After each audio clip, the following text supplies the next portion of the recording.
Assalamualaikum warahmatullahi wabarakatuh.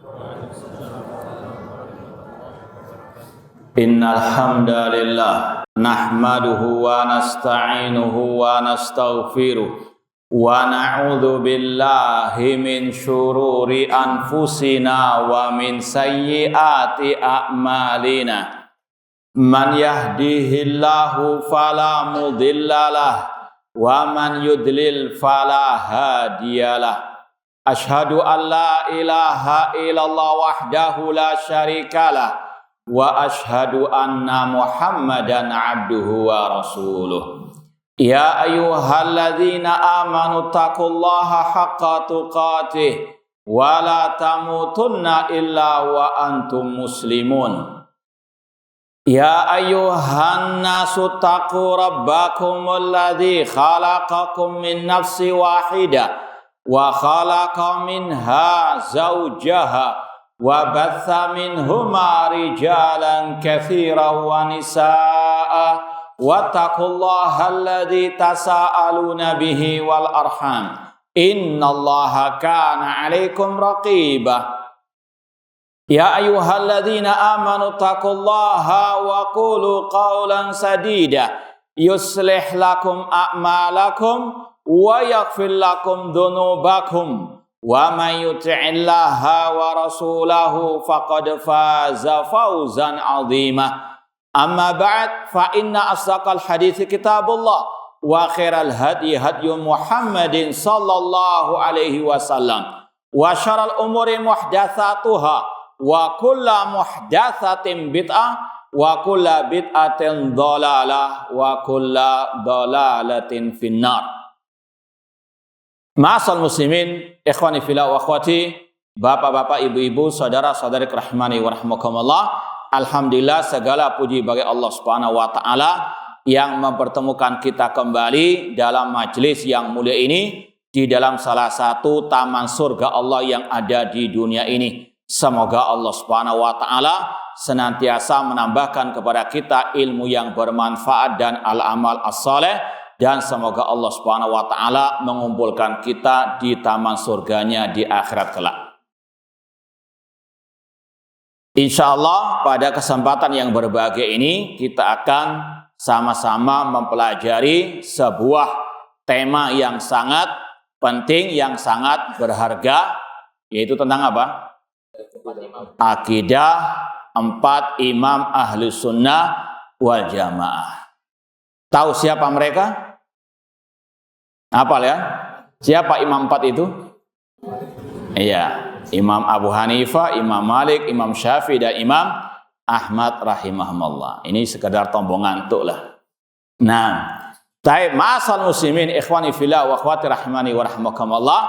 Sebelum masuk inti pembahasan, ada 5 poin penting sekedar wadzakir fa inna dzikra tanfa'ul mu'minin, sekedar mengingatkan, ini sekedar muqaddimah 5 hal penting berkaitan dengan masalah akidah atau ilmu akidah. Yang pertama, wajib kita meyakini bahwa belajar ilmu tentang akidah itu kewajiban yang paling wajib. Ilmu tentang akidah itu yang paling wajib dipelajari oleh setiap muslim dan muslimah. Sebagaimana hal ini dikatakan oleh Al-Imam Al-Lalikai yang bermadzhab Asy-Syafi'i dalam kitab beliau yang tergolong kitab atau referensi akidah Ahlussunnah yang paling luas. Ada 5 jilid kitab akidah Syarah Usul I'tiqad Ahlussunnah wal Jamaah oleh Imam Al-Lalikai Asy-Syafi'i. Di awal muqaddimah kitab tersebut beliau mengatakan inna aujaba ma'alal mar'i ma'rifatu usuliddin. Sesungguhnya yang paling wajib dipelajari atas seorang hamba mengenal, mempelajari akidah atau nama lainnya usuluddin, prinsip-prinsip agama. Wa ma kallafallahu bihi ibadahu min fahmi tauhidihi wa sifatihi. Dan beliau mengatakan lagi, serta yang paling wajib dipelajari adalah ilmu yang Allah bebankan kepada hamba-hambanya dari memahami tauhid dan tentang sifat-sifatnya.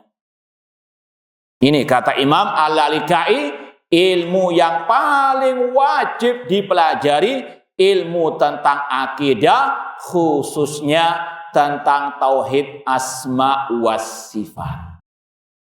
Ini poin yang pertama.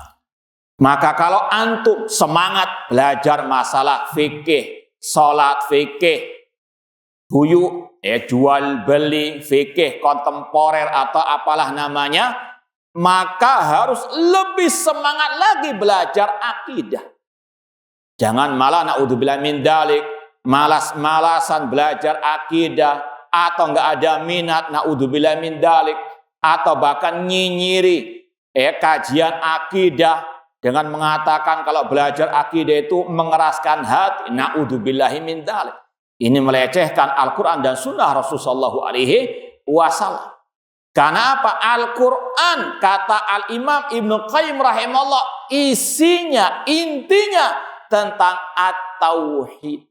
Kata Imam Ibnu Qayyim rahimahullah, Al-Quran kulluhu tauhid. Al-Quran itu isinya tentang at-tauhid. Kalau antum ditanya, apa sih yang dimaksud dengan Ummul Quran, Indo Al-Quran itu? Ada yang tahu? Apa yang dimaksud dengan Ummul Quran, Indo Al-Quran? Hah?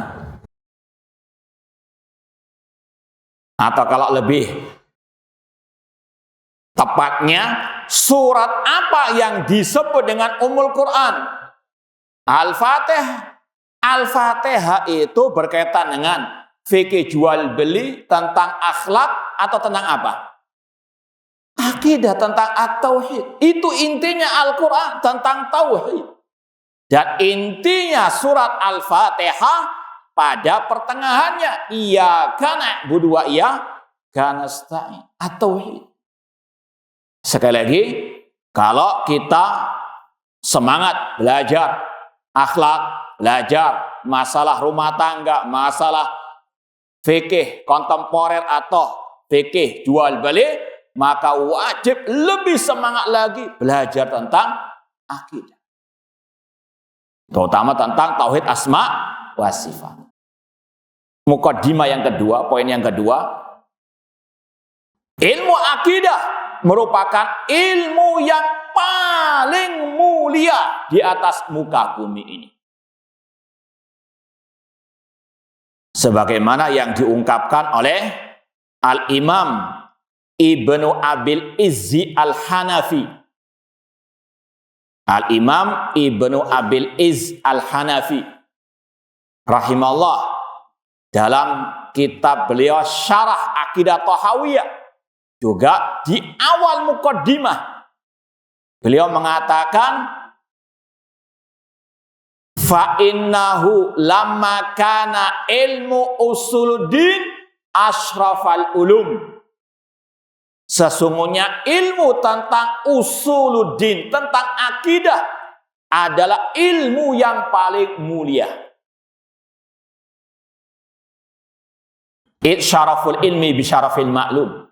Dan kata beliau, karena kaidahnya keutamaan, kemuliaan suatu ilmu tergantung kepada kandungan ilmu tersebut. Contoh tadi, ilmu tentang tauhid asma wa sifat berkaitan tentang siapa? Allah, zat yang paling mulia.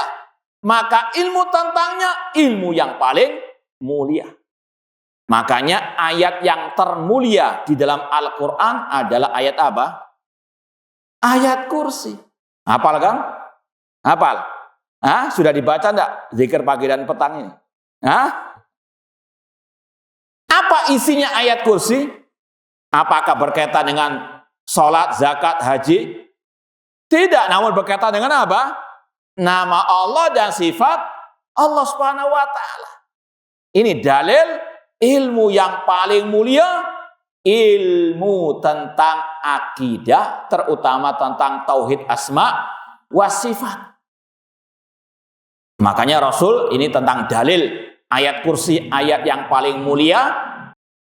Kata Rasul SAW, hadisnya dalam Sahih Muslim, Rasul pernah bertanya kepada Ubay bin Ka'ab, ayu ayatin fi kitabillahi a'dhamu.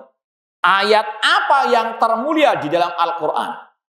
Kata Ubay bin Ka'ab, pertama kali Allah wa Rasuluhu a'lam. Sampai Rasul bertanya berulang-ulang, diulangi, ayu ayatin fi kitabillahi a'dhamu. Ayat apa yang termulia dalam Al-Quran? Sampai terakhir Ubay bin Ka'ab menjawab, ayatul kursi.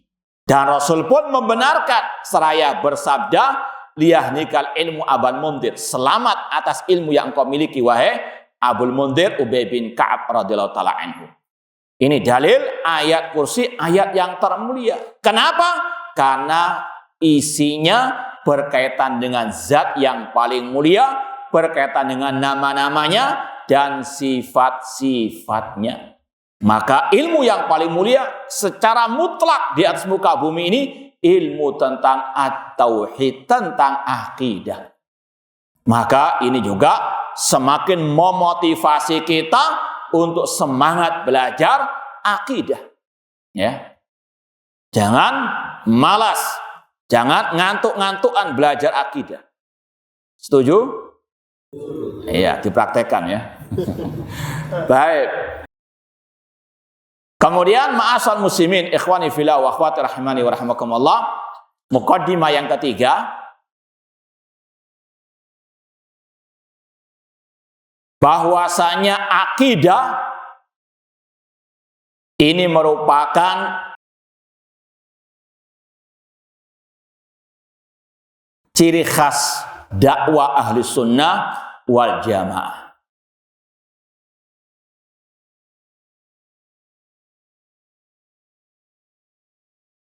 Dakwah salafiyah ahlu sunnah wal jamaah beda dengan yang lainnya. Apa di antara bedanya? Kata para ulama, ihtimamuhum bil aqidah. Mereka senantiasa memprioritaskan dakwah kepada akidah, memprioritaskan dakwah kepada at-tauhid. Dan ini tidak lain tidak bukan hanya meneruskan tongkat estafet para nabi, para rasul. Yang dakwah pertama dan yang utama yang mereka prioritaskan, dakwah kepada at-tauhid. Dalam surat An-Nahl ayat ke-36 Allah berfirman, walaqad ba'asna fi kulli ummati rasulan an ibudullaha wajtanibut taghut. Sungguh kami telah mengutus kepada setiap umat seorang rasul. Apa intisari dakwah mereka? An ibudullah. Sembahlah Allah, ibadahilah Allah, tauhidkanlah Allah dalam ibadah dan tinggalkanlah at-taghut, semua sesembahan selain Allah. Ini intisari dakwah para nabi, para rasul. Dakwah kepada al-aqidah, kepada at-tauhid. Maka ahlu sunnah wal jamaah, dakwah salafiyah, al-firqatun najiyah, mengikuti apa yang telah dicontohkan oleh para nabi, para rasul, di antaranya Nabi kita Muhammad sallallahu alaihi wasallam. 10 tahun pertama Rasul berdakwah di kota Mekah hanya tentang at-tauhid. Apakah sampai di situ saja? Tidak. Bahkan sampai Rasul mau meninggal dunia tetap dakwah kepada at-tauhid. Ya. Dan itu yang Rasul wariskan kepada para sahabat.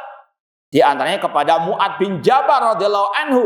Ya Mu'ad, innaka ta'ti qauman ahla kitab, falyakun awwala ma tad'u ilaihi syahadatu alla ilaha illallah. Wahai Mu'ad, engkau akan mendatangi ahlul kitab di negeri Yaman. Jadikan dakwamu pertama kali tentang kalimat tauhid la ilaha illallah, tentang at-tauhid, tentang al-aqidah. Ya. Maka seorang yang mengaku pengikut Rasul sebagai Ahlussunnah wal Jamaah, maka ciri khasnya adalah lebih memprioritaskan dakwah, pengajaran ataupun belajar tentang al-aqidah, bukan yang lainnya, tanpa mengesampingkan yang lainnya.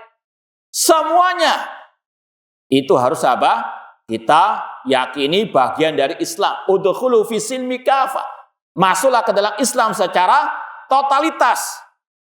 Belajar akidah iya, belajar fikih salat, belajar fikih jual beli iya. Namun dalam Islam ada skala apa? Prioritas. Al-aham fal muhim. Mana yang lebih utama, yang lebih penting, dan yang penting. Semuanya penting dalam Islam. Jangan gagal paham, jangan salah paham. Jangan dikira kita meremehkan yang lain, tidak. Cuma dalam Islam ada skala apa?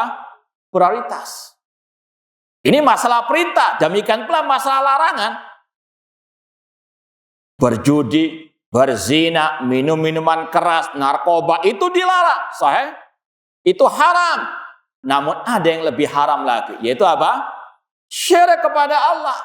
Innallaha la yaghfiru an yushraka bihi wa yaghfiru ma duna dzalika liman yasha. Allah tidak mengampuni dosa syirik, namun Allah masih mengampuni dosa selain syirik bagi yang dia apa? Kehendaki. Artinya apa? Ada skala prioritas. Jangan dibalik. Urusan masalah dosa maksiat seperti minum minuman keras, berjudi, berzina luar biasa dijauhi. Namun syirik didekati. Terbalik, ya. Allah yang apa? Membandingkan antara dua dosa, semuanya dosa, semuanya jelek. Namun ada yang paling jelek. Inna syirka la dzulmun azim. Korupsi itu haram, korupsi itu tercela. Namun jangan sampai orang yang korupsi lebih dibenci daripada orang yang berbuat apa? Syirik. Allah lebih membenci siapa? Yang maksiat apa yang syirik? Yang syirik. Kita ikut apa ajaran Allah dan Rasul sallallahu alaihi wasallam. Paham ya? Jadi jangan sampai gagal paham dikira kita meremehkan yang lain atau meremehkan dosa yang selain syirik. Tidak. Allah Subhanahu wa taala yang memperbandingkan antara keduanya. Dan ini bentuk juga apa? Wala wal bara, harus tepat. Jangan diputar balikkan ataupun jangan dibalak-balik. Kemudian poin yang keempat, masih muqaddimah,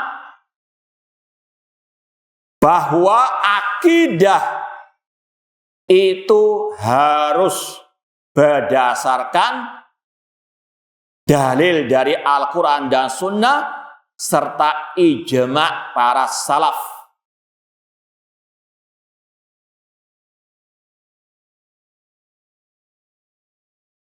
Sekali lagi, akidah itu harus berdasarkan dalil dari Al-Quran dan Sunnah serta pemahaman para as-salaf. Ketika kita mengatakan tadi, pembahasan kita ini akidah imam 4. Bukan berarti imam 4 itu yang mengarang. Bukan. Bukan 4 imam itu yang mengada-ada mempelopori pertama kali akidah ini. Bukan. Namun, ketika dikatakan akidah imam 4, ini mereka hanya sekedar menyampaikan kepada umat. Mereka yang menyampaikan tentunya berdasarkan qala Allah wa qala Rasul wa qala as-salaf. Ya, sebagaimana ada istilah seperti yang kita sampaikan tadi, Imam Lalikai punya kitab Syarah Usul I'tiqad Ahlussunnah wal Jamaah. Yang saya punya ada 5 jilid. Jilid pertama itu beliau mengumpulkan akidah-akidah para imam-imam as-salaf.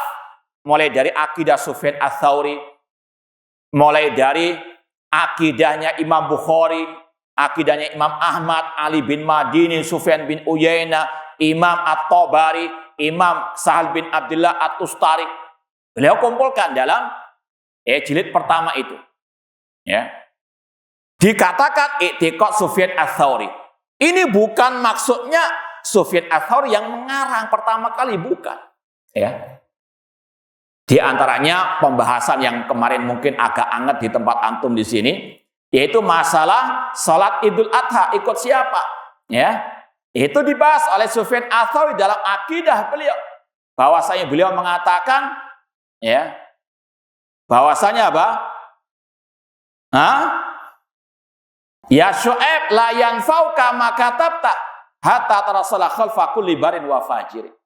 Wahai Syu'aib, tidak bermanfaat apa yang kau tulis sampai engkau berpendapat salat di belakang pemimpin kaum muslimin yang baik maupun yang itu ada dalam ucapan beliau, dan itu pun mengikuti firman Allah, ya ayyuhalladzina amanu ati Allah wa ati rasul wa ulil amri minkum, dan seterusnya.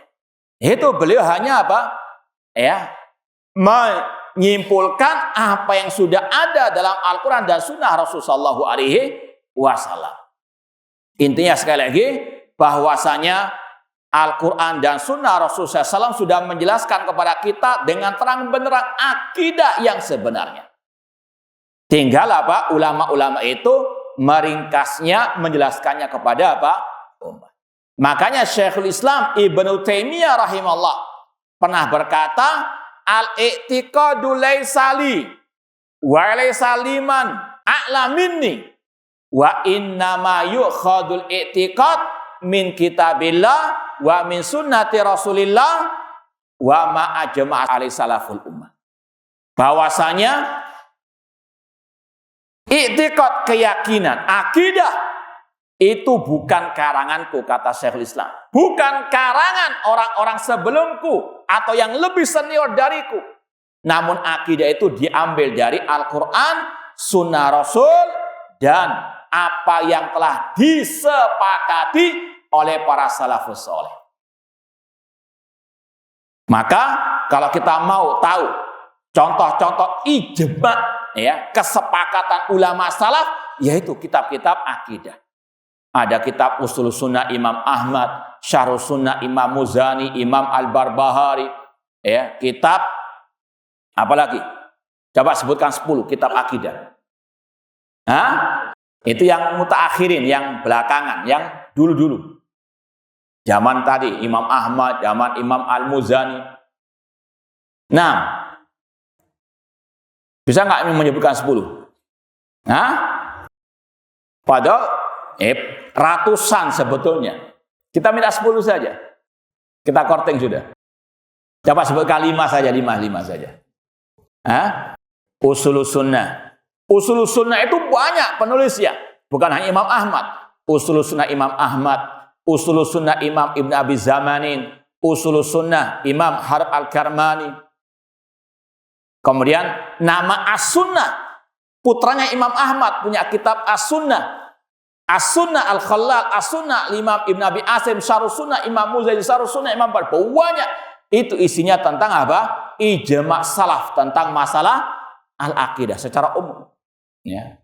Jadi sekali lagi, akidah hanya diambil dari qala Allah wa qala Rasul, firman Allah, sabda Rasul, dan ijma' para as-salaf. Paham dong? Boleh enggak hanya pakai akal? Itu namanya ahlul kalam. Ahlul kalam yaitu kelompok yang menetapkan akidah hanya berlandaskan akal.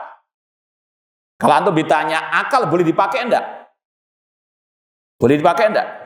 Ya, boleh kalau tidak menentang Al-Quran dan Sunnah. Jangan gagal paham, bukan berarti kita menanggalkan akal sama sekali, tidak. Makanya para ulama kadang dalam pembahasan akidah pakai dalil Al-Quran, Sunnah, Ijma', dalil akal. Paham? Namun akal belakangan, bukan didepankan. Akal dipakai kalau memang sesuai dengan Al-Quran dan Sunnah. Paham ya? Kita pertengahan menggunakan akal. Tidak ekstrem kanan berlebihan sampai mendahulukan akal daripada Al-Quran dan Sunnah. Oh, ini nggak masuk akal, nggak boleh diimani. Na'udzubillahi min dzalik. Atau yang menanggalkan akal sampai apa? Ya, menyembah kepada selain Allah yang mana itu tidak sesuai dengan apa? Akal yang sehat. Baik, mukadimah yang terakhir, yang kelima.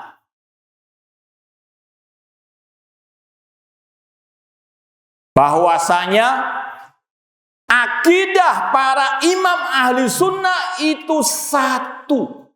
Tidak ada perbedaan dalam akidah.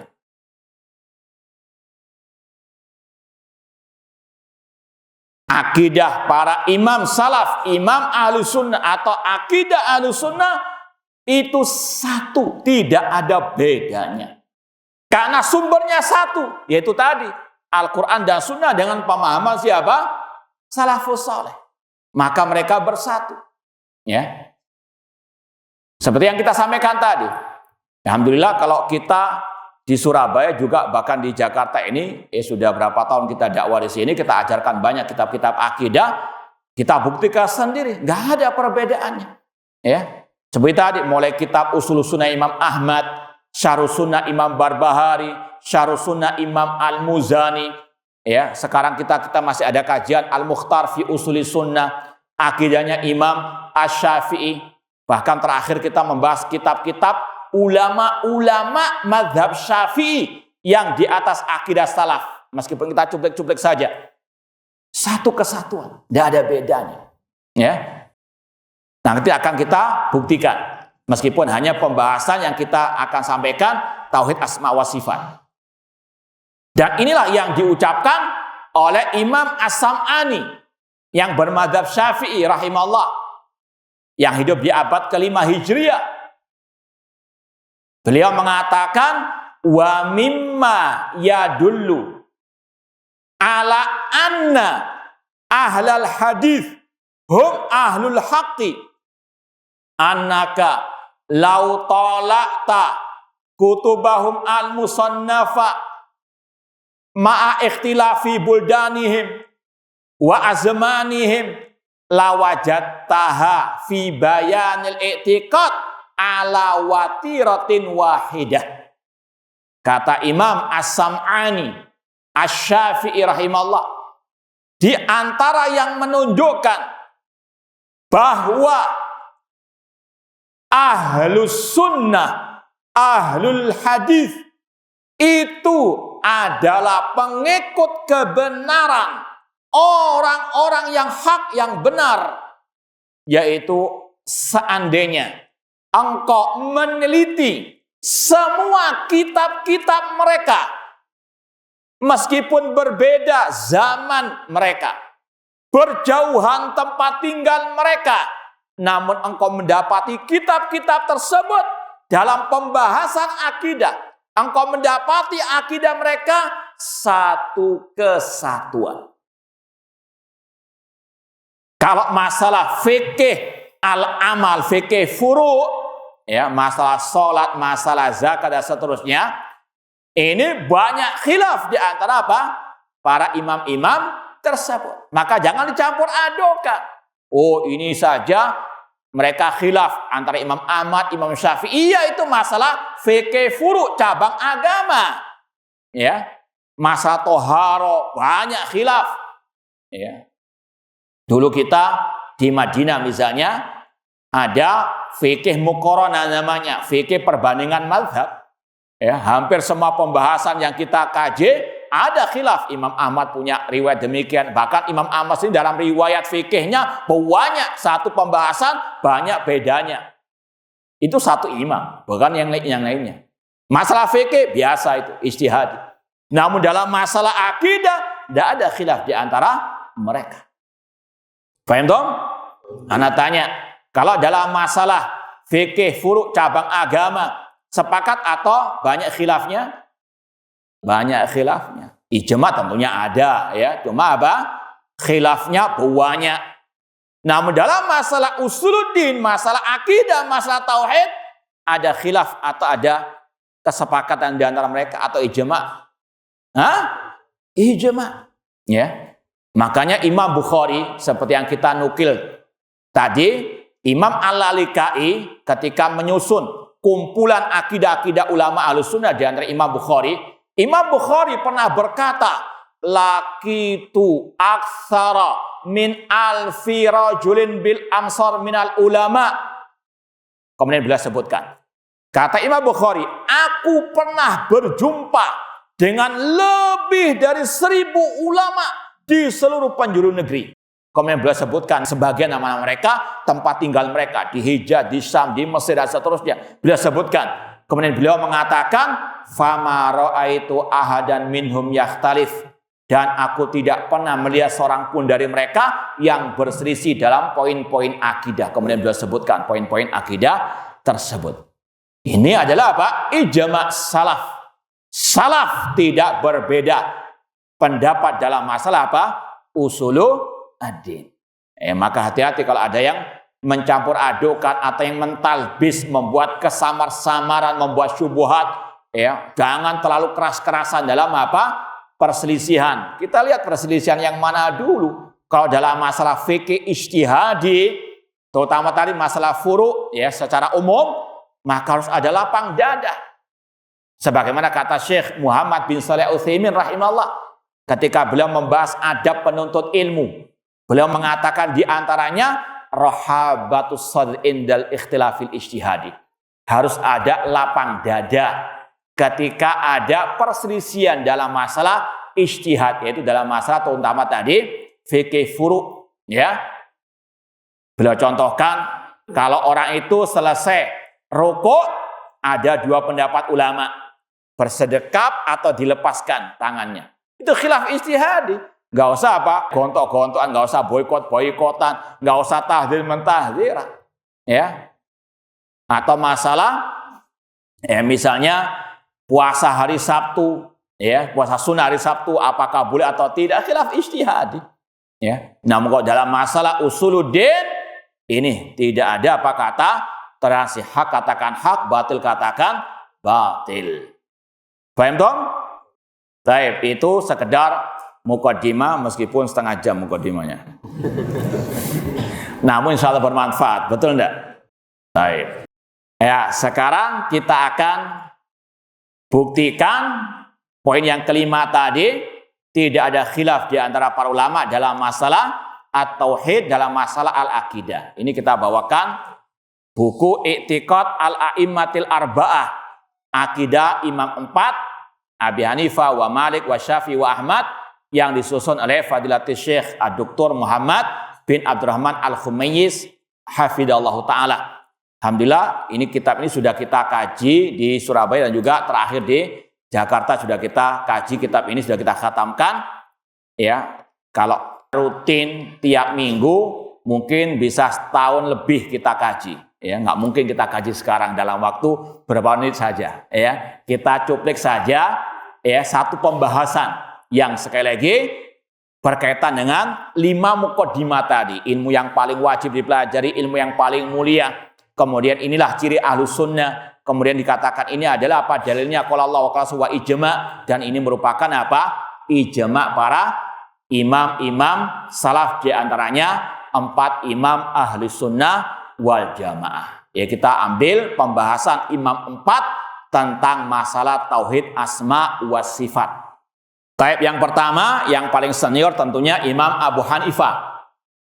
Imam Abu Hanifah rahimallahu ta'ala, bagaimana akidah beliau yang berkaitan dengan tauhid asma wa sifat. Ini kita ambil sebagian-sebagian saja yang dinukil oleh penulis di sini. Yang pertama kata Imam Abu Hanifah, dan perlu kita ketahui juga, Imam Abu Hanifah punya kitab khusus masalah akidah, yaitu kitab yang berjudul Al-Fiqhul Akbar. Di antara 4 imam tadi, Imam Abu Hanifah, Imam Malik, Imam Syafi'i, Imam Ahmad, yang punya kitab akidah secara khusus itu cuma 2, Imam Abu Hanifah dan Imam Ahmad. Loh, dari mana kita tahu akidahnya Imam Malik, Imam Syafi'i? Ya dari kitab-kitab beliau yang lain. Kadang beliau menulis kitab fikih namun dimasukkan pembahasan masalah apa? Akidah. Contoh nanti Imam Syafi'i, nggak ada kitab beliau khusus nulis tentang akidah, nggak ada. Namun pembahasan akidah yang beliau jelaskan ada dalam beberapa karangan-karangan beliau yang lain yang tidak khusus masalah apa? Akidah. Beda dengan Imam Abu Hanifah punya kitab khusus judulnya Al-Fiqhul Akbar. Imam Ahmad punya kitab khusus namanya Usulu As-Sunnah. Ya, alhamdulillah ini juga sudah pernah kita kaji terutama di Surabaya. Intinya ya akidah mereka satu, terutama tentang tauhid asma wa sifat. Imam Abu Hanifah mengatakan la yusafullahu ta'ala bisifatil makhlukin. Allah tidak boleh disifati dengan sifat-sifat makhluk. Tidak boleh menyerupakan sifat Allah dengan sifat makhluk. Wa ghadabuhu wa ridahu sifatan min sifati bila kaifin. Allah punya sifat murka, Allah punya sifat ridha. Ya sekedar tombong ngantuk lagi. Ada yang menyebutkan enggak? Imam Abu Hanifah mengatakan Allah punya sifat murka. Mana dalilnya? Kan kali kita katakan apa? Akidah Ahlus Sunnah hanya apa? Mengikut dalil qala Allah wa qala Rasul. Sekarang mana dalilnya? Ada yang tahu enggak? Singkat saja apa ayatnya? Intinya. Sifat al-ghadab, Allah murka. Antum beriman enggak Allah punya sifat murka? Hah? Iya, tapi mana dalilnya?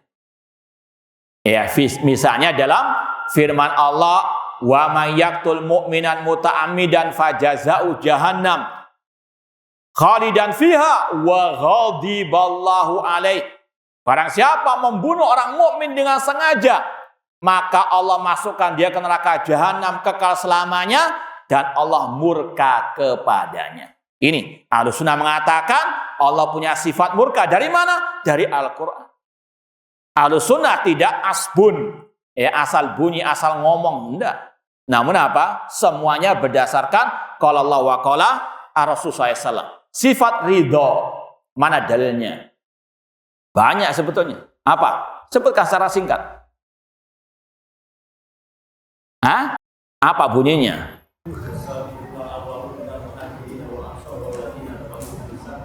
Nah, intinya radhiyallahu anhum wa radu radhiyallahu anhum. Allah ridha kepada mereka, itu para sahabat, dia yang mengikuti para sahabat. Ahlus Sunnah mengatakan Allah punya sifat ridha. Ini yang dikatakan Imam Abu Hanifah rahimahullah.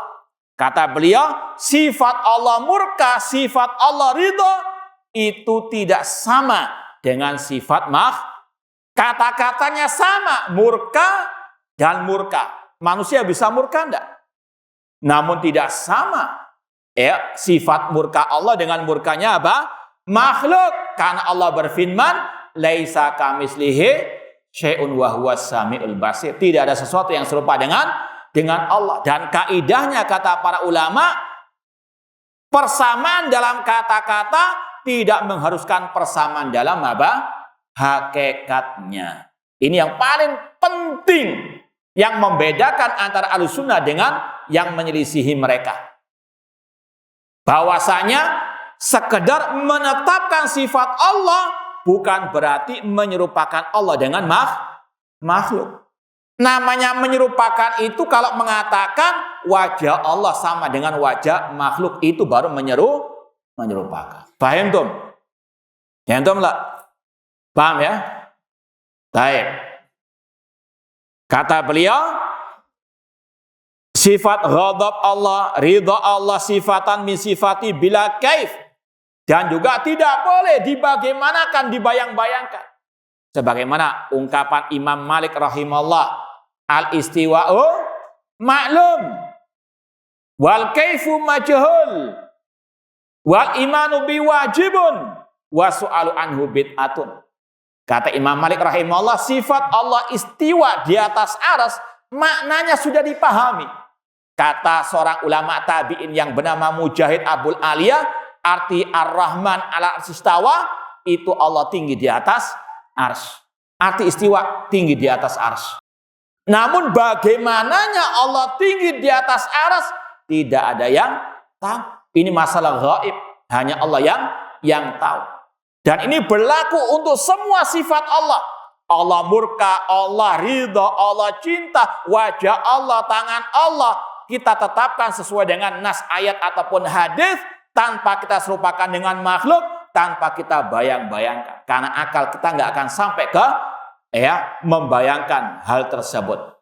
Makanya Rasul bersabda, tafakkaru fi khalqillah wa la tafakkaru fi dzatillah. Renungkanlah makhluk-makhluk ciptaan Allah, namun jangan pernah memikirkan tentang bagaimananya zat Allah. Dan itu juga berkaitan dengan sifat Allah. Akal nggak akan sampai. Al-Quran hanya menjelaskan Allah punya sifat wajah, sifat tangan, sifat murka, sifat cinta, sifat ridha. Namun Allah nggak menjelaskan bagaimananya sifat tersebut.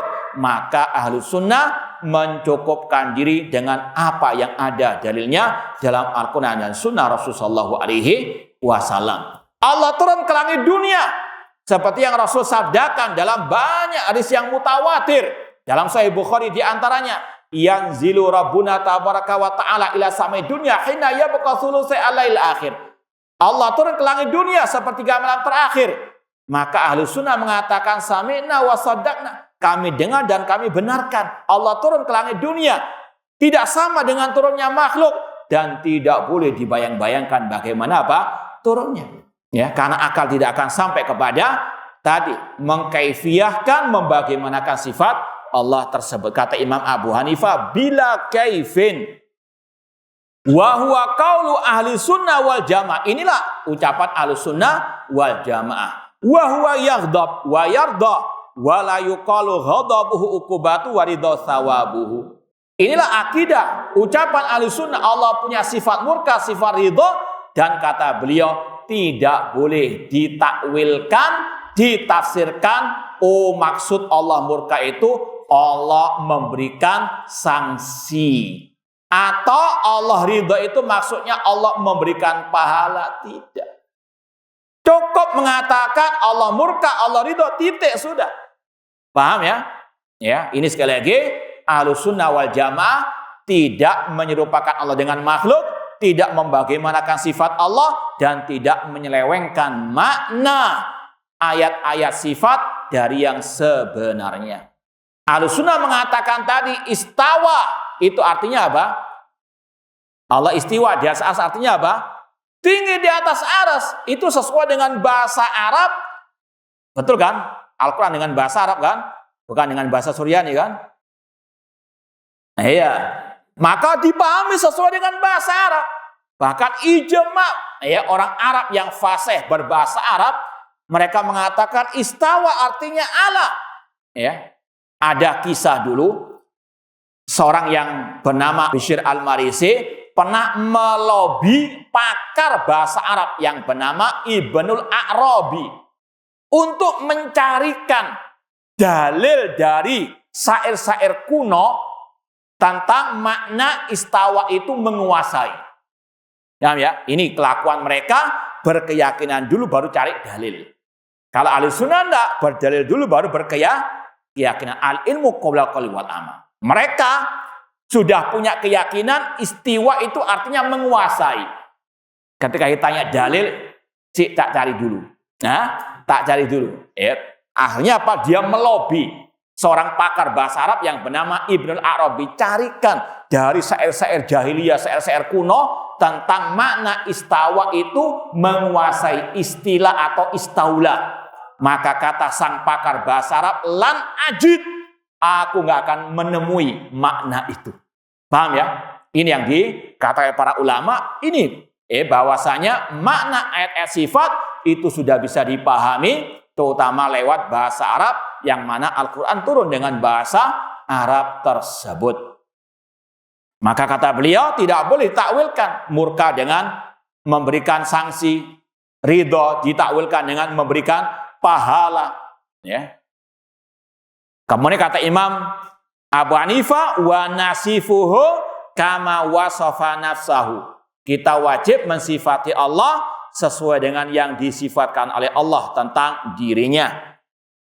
Kemudian beliau mengatakan lagi, ahadun samadun lam yalid wa lam yulad wa lam yakul lahu kufuwan ahad.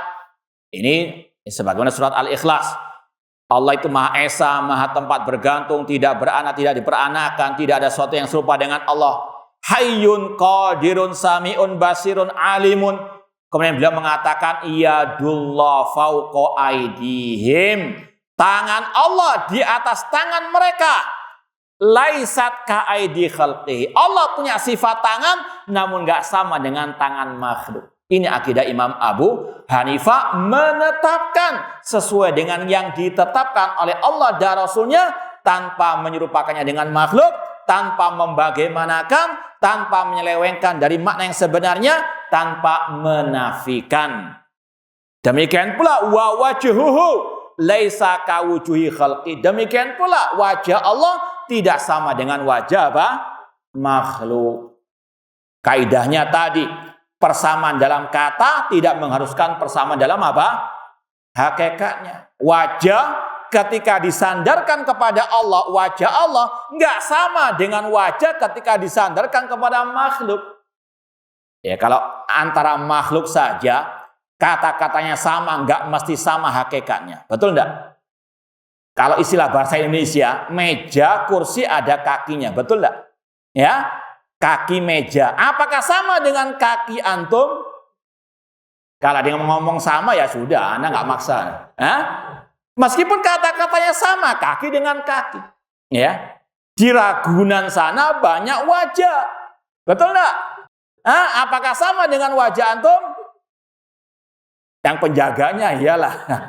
Tapi yang di kandang-kandang itu, meskipun apa? Kata-katanya sama, wajah dan wajah. Namun ketika wajah disandarkan kepada manusia, beda dengan kata wajah disandarkan kepada binatang. Paham ya? Kalau ada orang mengatakan, jangan kamu mengatakan Allah punya sifat wajah, karena nanti sama dengan wajah apa? Makhluk. Maka ini perumpamaannya. Kata sebagai ulama di antaranya Imam Ibnu Khuzaimah rahimahullah dalam kitab beliau At-Tauhid. Ini perumpamaannya seperti kalau ada orang mengatakan, ya, monyet itu punya wajah, ya. Lalu dia marah, jangan kamu menyamakan wajah saya dengan wajah monyet. Loh, siapa yang menyamakan? Saya cuma menyebut monyet punya wajah. Apakah berarti itu menyamakan wajah monyet dengan wajah manusia? Tidak. Sekedar menetapkan monyet punya wajah bukan berarti menyamakan wajah monyet dengan wajah apa? Kalau dia merasa sama, ya wallahu a'lam. Kalau kita enggak, paham ya? Jadi intinya persamaan dalam kata tidak mengharuskan persamaan dalam apa? Hakikat. Dan ini yang juga dikatakan oleh Abdullah bin Abbas radhiyallahu anhuma, laisa fil jannah mimma fid dunya ilal asma. Tidaklah yang di surga dengan yang di dunia itu kecuali hanya sama namanya. Di surga ada sungai, betul enggak? Di dunia ada sungai, betul? Apakah sama sungai di surga dengan sungai di dunia? Hah? Sama enggak? Hah? Namanya sama, hakikatnya di surga ada kata Allah sungai dari apa? Madu, sungai dari susu. Kalau di dunia ada sungai apa? Sungai kopi, hitam kelam, ya. Beda hakikatnya. Bahkan kata para ulama, sungai di surga nggak ada paritnya, nggak ada penghalangannya. Namun dia nggak apa? Meluber kemana-mana. Itu banyak bedanya. Persamaannya dalam kata-kata saja, namun hakikatnya berbeda. Di surga ada pohon yang kata Rasul kalau dilewati bayangannya, ya, itu nggak bisa dilewati kecuali apa sampai ratusan tahun lamanya. Ada nggak pohon yang kalau kita lewati nggak habis-habis 10 tahun saja? Ada nggak? Tidak ada.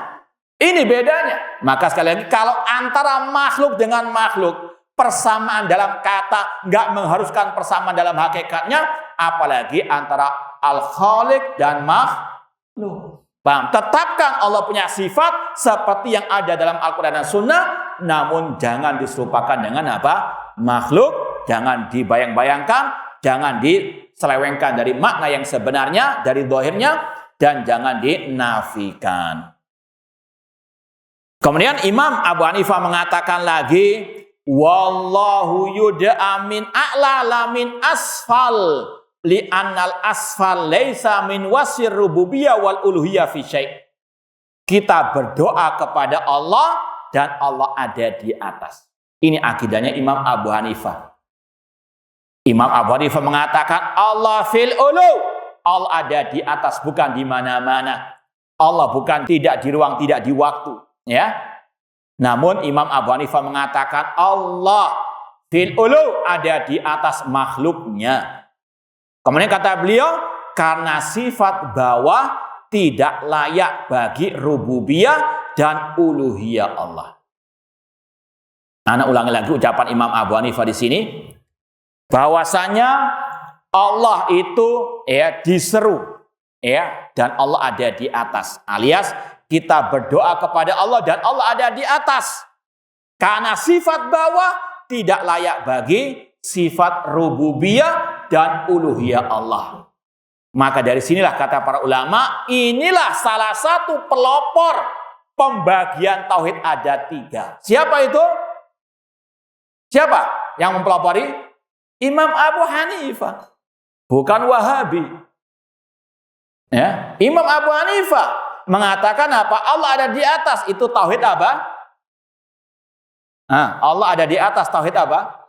Asma wa sifat. Kemudian beliau mengatakan karena sifat bawah tidak layak bagi rububiyah, tidak layak bagi uluhiyah. Beliau mengatakan ada 3 apa? At-tauhid. Paham ya? Maka dusta kalau mengatakan pembagian tauhid itu oleh Syekhul Islam Taimiyah. Enggak. Ini Imam Abu Hanifah. Demikian pula dilanjutkan oleh Imam Ibnu Battah Al-Ukbari yang jauh hidupnya dari zamannya Ibnu Taimiyah ataupun Syekhul Islam Muhammad bin Abdul Wahab rahimahullah. Mereka ulama-ulama sekarang hanya meneruskan tongkat estafet ulama-ulama salaf seperti Imam Abu Hanifah. Beliau membagi tauhid sudah menjadi apa? 3, rububiyah, uluhiyah dan asma wa sifat. Kemudian Imam Abu Hanifah mengatakan lagi, ini yang terakhir yang kita mau nukil dari Imam Abu Hanifah. Imam Abu Hanifah mengatakan man qala la a'rif rabbi fis sama amfil ardi faqad kafara.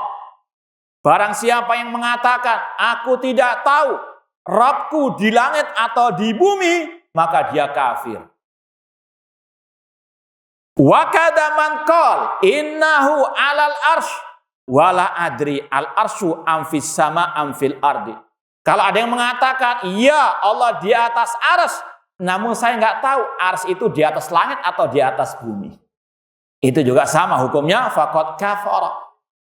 Ini penegasan dari Imam Abu Hanifah. Ini masalah akidah, masalah yang sangat penting, masalah yang urgent sekali, nggak bisa diremehkan, nggak bisa dipandang sebelah mata. Orang yang menyimpang bisa apa? Kafir. Meskipun Ahlus Sunnah punya kaidah dalam masalah at-takfir, pengkafiran. Bedakan antara pengkafiran secara umum dengan pengkafiran secara individu, si B, si C-nya. Namun Imam Abu Hanifah mengatakan kaidah secara umum yang mengingkari Allah di atas langit itu bisa apa? Kafir. Namun sekali lagi si B, si C-nya ada perincian masalah syurutut takfir. Paham dong?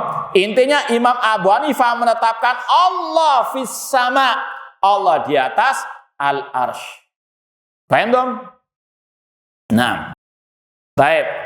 Karena waktunya sangat mepet sekali, karena kita juga ada kajian nanti ibadah zuhur langsung. Kita mungkin tinggal 10 menitan waktunya. Kita percepat sedikit ucapan Imam Malik rahimahullah tentang akidah, tentang tauhid asma wa sifat.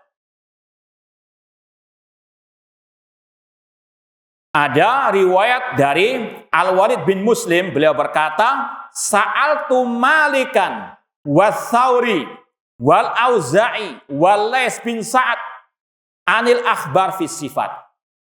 Dari seorang yang bernama Al-Walid bin Muslim, dia berkata, aku pernah bertanya kepada Imam Malik, Imam Thawri, Imam Al-Auza'i, Lais bin Sa'ad tentang ayat-ayat, hadis-hadis tentang sifat Allah.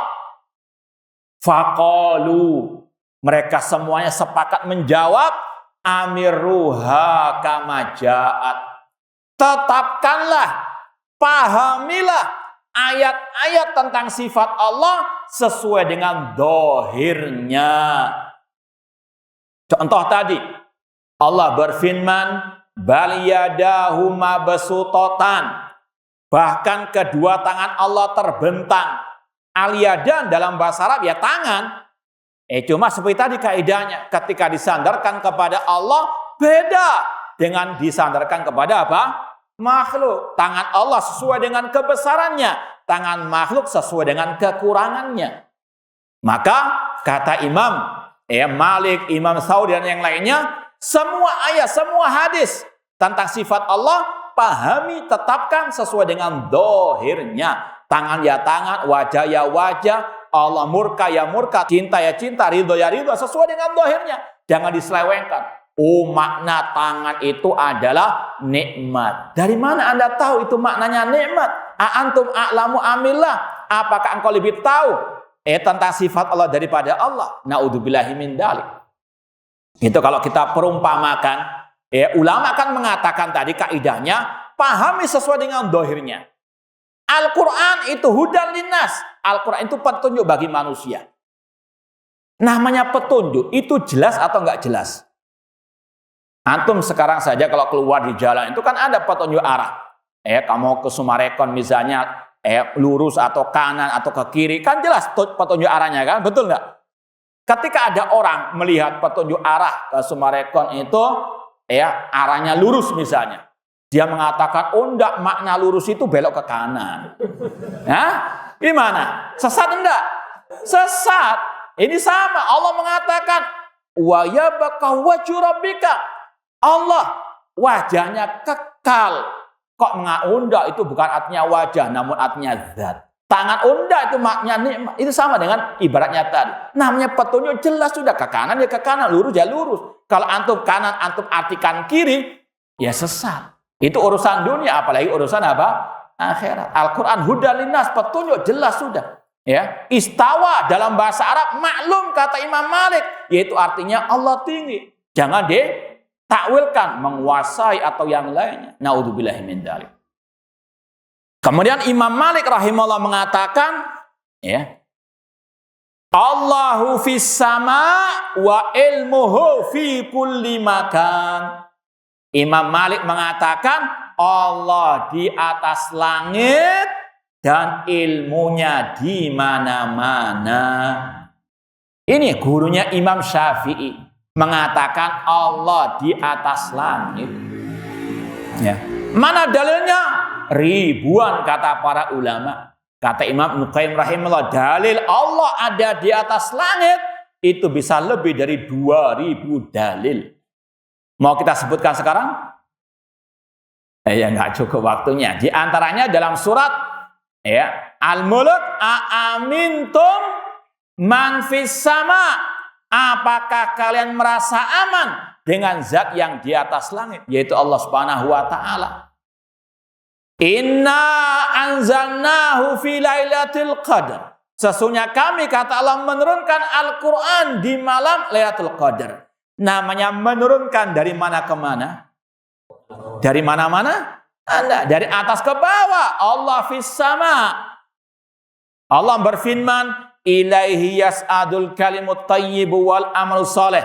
Kepada Allah lah naik ucapan yang baik dan amal soleh. Namanya naik dari mana ke mana?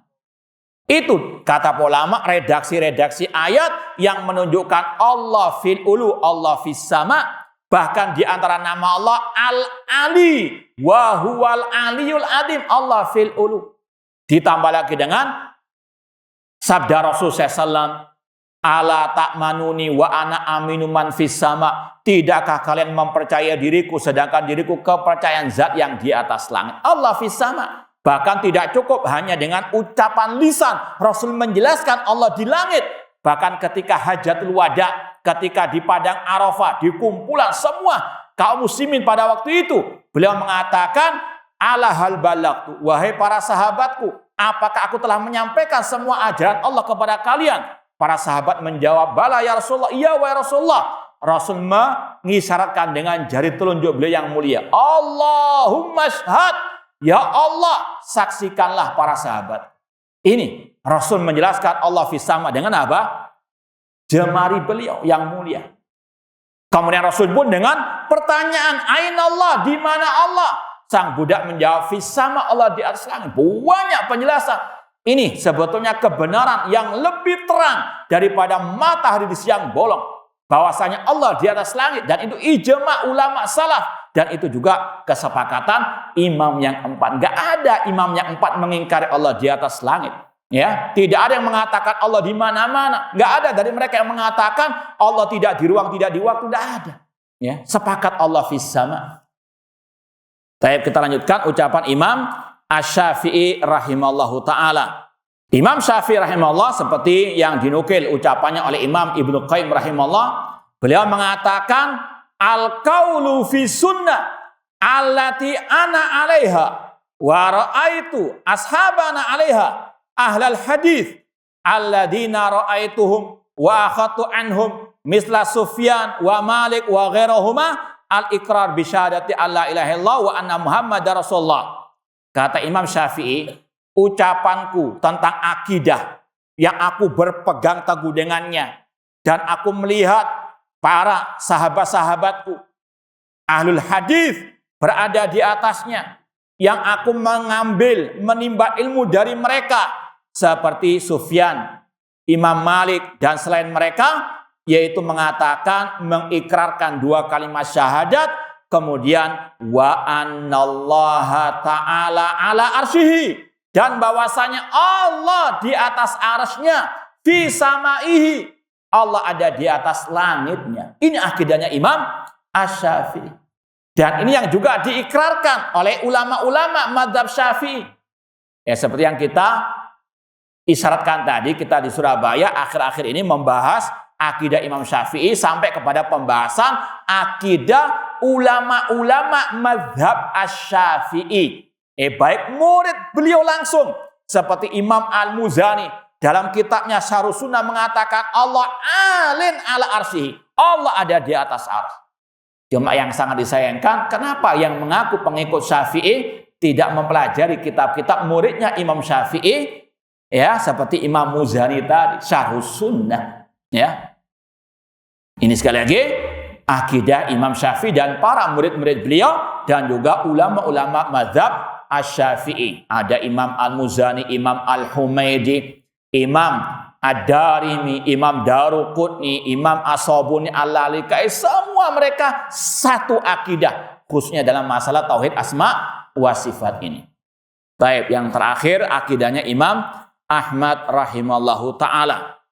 Imam Ahmad rahimahullah berkata, lam yazalillah azza wa jalla mutakalliman.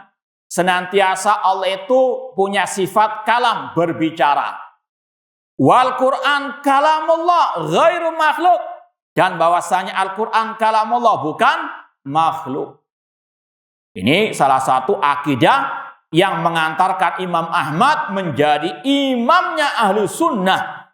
Kenapa demikian? Karena di waktu itu ada undang-undang kekhalifahan mengatakan Al-Quran makhluk. Yang tidak mau mengatakan Al-Quran makhluk dipenjara, disiksa, bahkan ada yang mati. Namun Imam Ahmad rela disiksa hanya untuk hidupkan, hanya untuk mempertahankan akidah ahli sunnah Al-Quran kalamullah bukan makhluk. Ya, bahkan ada juga muridnya Imam Asy-Syafi'i yang bernama Imam Al-Buaiti. Beliau juga dipenjara di zaman itu sampai beliau meninggal dunia. Bahkan beliau pernah dirantai dengan rantai yang sangat banyak sekali, sampai beliau mengatakan lebih baik aku mati mempertahankan akidah Al-Quran kalamullah bukan makhluk, sampai nantinya akan ada generasi umat Islam yang akan mengatakan gara-gara akidah inilah ada seorang yang mati untuk membelanya. Paham? Ya, itu dulu ulama salaf rela mati mempertahankan akidah Al-Quran kalamullah. Kita sekarang hanya apa? Hanya modal apa? Tidak ngantuk saja. Ya, itu sudah berat. Gimana zaman dulu? Itulah ulama as-salaf rahimahullahu ta'ala. Jadi hanya mempertahankan mata melek itu aja. Dulu mereka mempertahankan apa? Nyawa, rela mati. Kemudian kata Imam Ahmad, wala yusafullah bisyai'in aktsar mimma wasafa bi nafsahu. Tidak boleh kita mensifati lebih dari yang Allah sifatkan dirinya tentangnya. Wallahu ta'ala alam. Meskipun ini sekedar cuplikan-cuplikan saja. Kalau mau tetap istiqomah, continue belajar kitab akidah secara rutin, akidah salaf, ashabi, al-hadis, ataupun akidah ahlus sunnah wal jamaah. Ya, kalau mungkin ada 1-2 pertanyaan silahkan. Ya, adapun yang membatasi, menetapkan sifat 20 atau sifat 7, ini tentunya menyimpang dari akidah salaf. Ya, sebagaimana tadi, dari sifat 20, antum kan hafal, betul enggak? Sifat 7, ada enggak sifat Allah murka, sifat Allah ridha, tangan Allah? Enggak ada. Padahal jelas-jelas Allah mensifatkan ya dengan sifat-sifat tersebut dalam Al-Quran. Allah turun ke langit dunia, Allah istiwa, tidak ada. Itu diantara apa? Bentuk penyimpangannya. Makanya ya itu bukan ajaran ulama salaf. Bahkan imam yang 4 tadi nggak pernah mengajarkan sifat hanya 20. Lebih dari itu, bahkan sifat Allah nggak ada yang tahu berapa jumlahnya kecuali Allah Subhanahu wa Ta'ala. Makanya kalau ditanya siapa sebenarnya sih yang ikut imam-imam 4 itu? Ya Ahlus Sunnah dakwah salafiyah. Contohnya dalam masalah apa? Akidah. Yang mengikuti sifat 20. Ikut imam siapa itu? Dari imam 4 itu enggak ada. Imam Abu Hanifah, Imam Malik, Imam Syafi'i, Imam Ahmad enggak ada yang mengajarkan hal tersebut. Wallahu a'lam.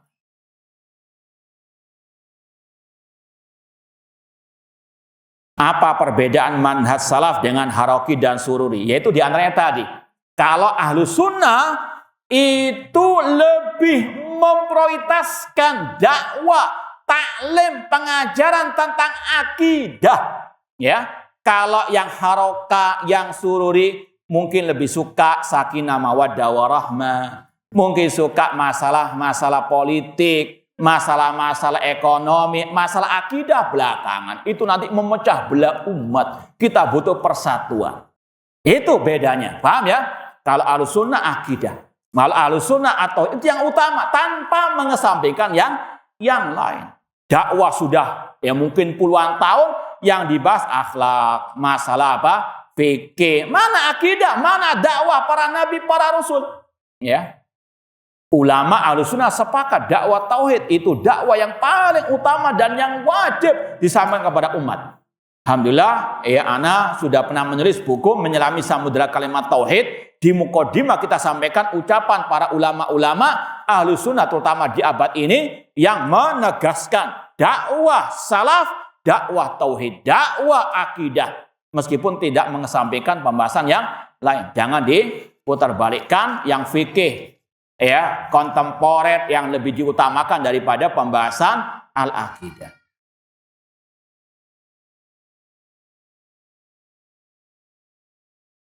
Wallahu alam, ini yang mungkin bisa kita sampaikan, kurang lebihnya mohon maaf. Wa jazakumul khairan atas perhatiannya. Aku qouli hadza wa akhiru da'wana anil hamdulillahirabbil alamin. Wassalamualaikum warahmatullahi wabarakatuh.